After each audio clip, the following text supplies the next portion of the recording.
I never planned on stopping at that house. My name is Evan, and at the time I was driving back from a job interview that went nowhere. Another polite rejection, another smile that didn't reach the eyes. The rain started just after sunset, sudden and heavy, turning the narrow village road into a black ribbon of water. My phone had no signal. The fuel warning light came on. That's when I saw the house. It sat alone at the edge of the village, half hidden behind dead trees and overgrown hedges, its windows dark but intact. Unlike the other abandoned places I'd passed, this one didn't look broken, just waiting. Everyone in the village knew about it. They called it the listening house. No one could ever explain why. My car finally died a few meters past the gate. I sat there for a moment, gripping the steering wheel, listening to rain drum against the roof. The silence around me felt wrong, too complete, as if the world ended at the tree line. I grabbed my bag and walked back. The front door stood slightly open. It wasn't forced, it wasn't damaged, just open. Inside, the air was cold and damp, carrying the smell of old wood, dust, and something faintly metallic, like rusted iron after rain. The floorboards creaked softly beneath my weight, but the sound didn't fade. It lingered, stretched, as if the house was repeating it to itself. I closed the door behind me. The rain outside became quieter instantly. Not gone, just muted, like the house had swallowed the sound.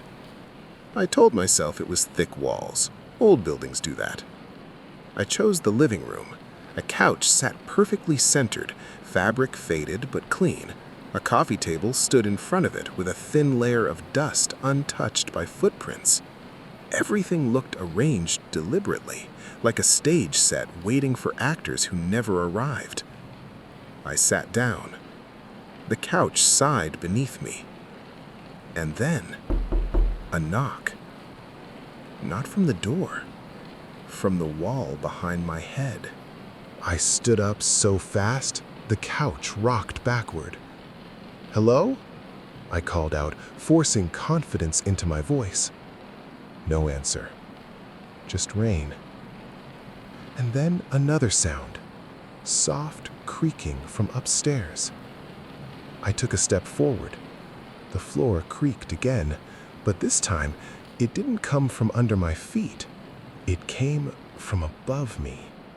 Same timing, same tone. I froze. When I stepped back, the sound followed, closer now, heavier, as if someone else was matching my movement from the second floor. My throat went dry. I laughed, short and nervous. "Old house," I muttered. "Just an old house." That's when I noticed the staircase. Wet footprints were forming on the steps. One by one. Each print appeared with a faint splash, water dripping down the wood as if fresh rain were falling from invisible shoes. They moved downward, slowly, deliberately, towards where I stood. I backed away. The footprints didn't stop. A whisper filled the room, not loud, not directional, everywhere. "You came back early." My heart hammered in my chest. I've never been here before. The house creaked softly, as if amused. "Everyone says that." I ran for the front door. It wouldn't open. The handle turned, but the door didn't move. Behind me, wet footsteps splashed onto the living room floor. The smell of rain grew stronger, colder, mixed with decay. I felt breath on my neck, cold, damp, a voice inches from my ear. "Don't stop now." The lights flickered. For a split second, I saw the room as it truly was. Walls swollen with moisture, handprints pressed from the inside, shadows standing where no people should be. Then, silence. The rain outside returned to normal. The door opened easily. I didn't look back. I walked until sunrise. The villagers didn't seem surprised when I told them where I'd been. An old man only nodded. "It listens," he said, "and once it learns you, it doesn't forget." I moved away a month later, but some nights when rain hits my windows just right, I hear it. 3 soft knocks from inside my walls. And somewhere far away, a house answering back.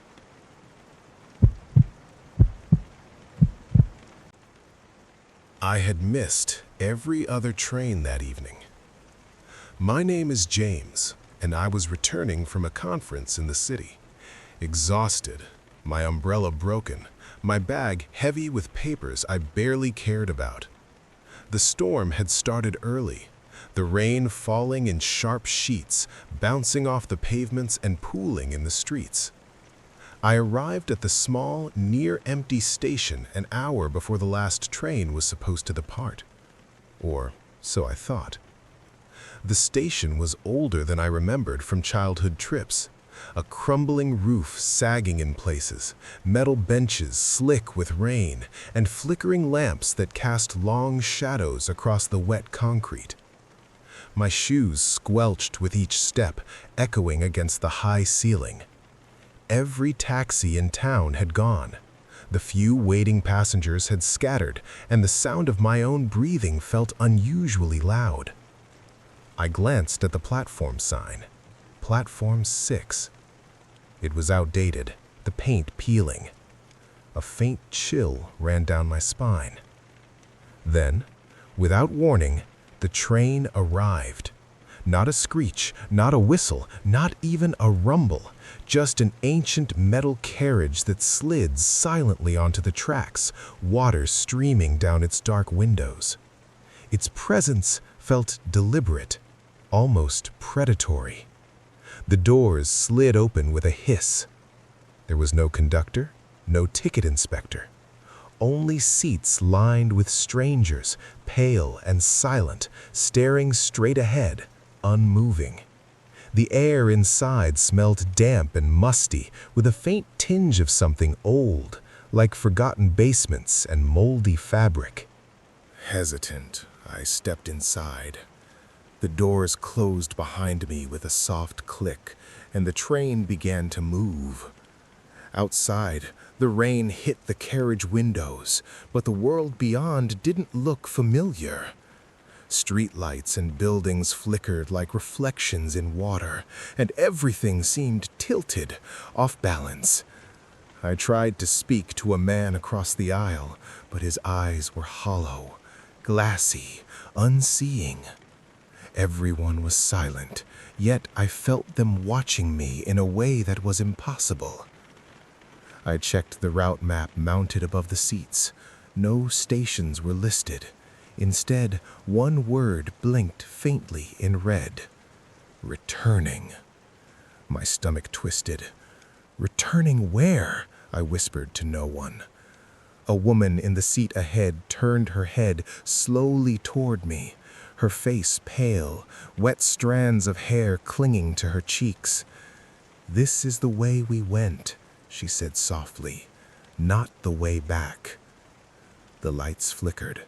For a split second, I saw shadowy forms behind every seat, stretching unnaturally, silent and dripping. My heartbeat raced as I tried the doors. They wouldn't open. The man across from me grabbed my wrist. His hand was icy, wet, and clammy. "We tried that," he said quietly, almost apologetically. "It didn't like it." The train slowed. Outside, there was no station, no familiar cityscape, only water, flooded streets, half-submerged buildings, and the endless pounding of rain. One by one, the passengers rose, walking calmly to the doors. When they stepped into the flood outside, they vanished without a sound, as if swallowed by the storm itself. I froze as the doors in front of me stayed shut. A voice echoed softly through the carriage. "Not yet." My throat tightened. The next thing I knew, I was waking up at platform 6, soaked, my bag dripping, the train nowhere in sight. The rain had returned to normal, the station empty. But sometimes, late at night, I can still hear the sound of water dripping on the floor, footsteps approaching from nowhere, and the faint, impossible hiss of a train sliding silently onto tracks that don't exist.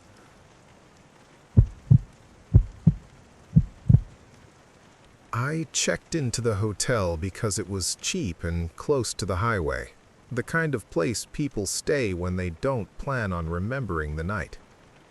My name is Noah, and I was traveling alone for work, moving from city to city, living out of a suitcase. The rain had followed me all day, clinging to the car windows, blurring the road into streaks of gray. By the time I reached the hotel, I just wanted a hot shower and a few hours of sleep. The lobby lights were dim, buzzing faintly above a worn reception desk. The woman behind it looked tired, too tired. When she handed me the key, her fingers hesitated for just a second longer than necessary. "4th floor," she said quietly. Then, almost as an afterthought, "If you hear the rain, don't open the door." I nodded, confused.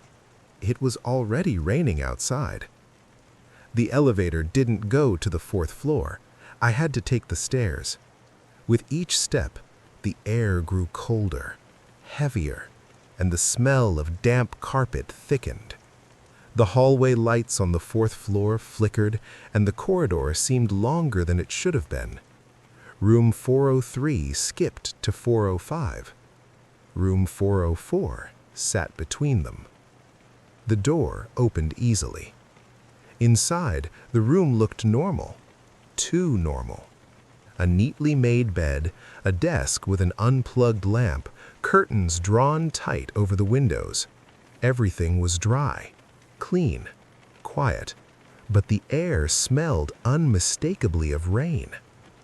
The sound was coming from the bathroom. Water dripped steadily from the ceiling into the bathtub, each drop echoing louder than it should have, like the room was hollow behind the walls. I turned the faucet, no water. Turned it again, nothing. The dripping continued anyway. I told myself it was a plumbing issue. Old buildings have them. I closed the bathroom door and lay down on the bed, listening to rain tap against the hotel windows outside. Then the rain changed. It wasn't coming from outside anymore. I heard it moving inside the walls, sliding, flowing, circling the room. It traveled from the ceiling to the floor, from the hallway wall to the bathroom, like something liquid and alive, searching. Then came the knock. Slow, wet, from the bathroom door. I held my breath. "Go away," I whispered. The knocking stopped. Relief washed over me, too quickly. A voice followed, soft and close, seeping through the door like mist. "You opened it once before." My head throbbed as memories flooded in, memories that didn't belong to me. Another guest, another night. Curiosity, a bathroom door opened when it shouldn't have been. Water pouring out, filling lungs, filling silence. The handle began to turn. I ran into the hallway, but the hallway wasn't there anymore. The doors were gone. The walls were swollen, damp, breathing gently, pulsing like something alive. Water streamed down from the ceiling, soaking the carpet, rising around my ankles. The sound of rain became deafening. Behind me, the bathroom door burst open. Water surged out, carrying shapes inside it, faces pressed against the surface, hands reaching, mouths opening and closing without sound. I felt them grabbing me, pulling me down, the rain filling my ears, my chest, my thoughts. I screamed and woke up in my own bed at home. Dry, quiet, morning light through the window. I laughed, shaking, telling myself it was just a dream, until I noticed my bathroom door was open, and from inside, I heard the sound of rain.